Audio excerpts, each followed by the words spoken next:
नमस्कार. बालभारती कथा विश्व पुस्तक दुसरे या पुस्तकातील ही छान अशी कविता उघड पावसा. उघड पावसा. उघड पावसा ऊन पडू दे, उडू बागडू हसू खेळू दे.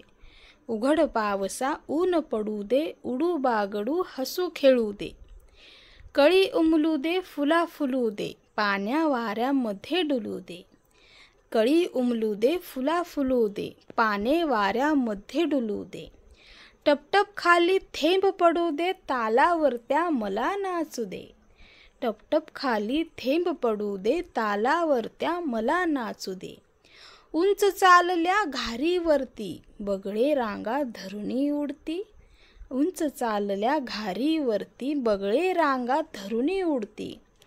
ढगात भरभर रंग बदलती, पाट शिवणीचा खेळ खेळू दे. ढगात भरभर रंग बदलती, पाट शिवणीचा खेळ खेळू दे.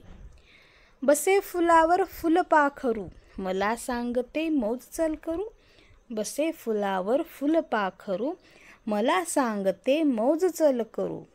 थांब पावसा ऊन पडू दे, गाता गाता मला खेळू दे. थांब पावसा ऊन पडू दे, गाता गाता मला खेळू दे. उघड पावसा ऊन पडू दे, उडू बागडू हसू खेळू दे. उघड पावसा ऊन पडू दे, उडू बागडू हसू खेळू दे. ही छान अशी कविता. ऋतूनुसार चक्र बदलतात.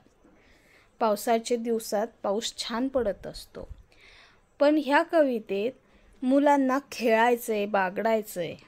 सतत चालू असणाऱ्या पावसांच्या धारांना मुले सांगतायत की थांब पावसा ऊन पडू दे. त्यांना उडायचंय, बागडायचंय, खेळायचंय, हसायचंय आणि सृष्टीतील पशु पक्षी यांच्यासोबतही त्यांना वेळ घालवायचा आहे. तसं तर निसर्गाचं चक्र आहे आणि ह्या चक्रानुसार आपल्याला पावसाची, पाण्याची सध्या खूप गरज आहे. तर पाऊसही छान पडू देत आणि पाऊस पडून गेल्यावर छान ऊनही पडू देत, असा ह्या कवितेतून छान असा संदेश आपल्याला देण्यात येत आहे. उघड पावसा ही पुस्तक दुसरे या पुस्तकातील कविता कशी वाटली ते कमेंटद्वारे नक्की कळवा. आणि अशाच नवनवीन कथा आणि कवितांसाठी आपल्या बालभारती कथा विश्वला सबस्क्राईब करा, लाईक करा, शेअर करा आणि कमेंटसुद्धा करा. धन्यवाद.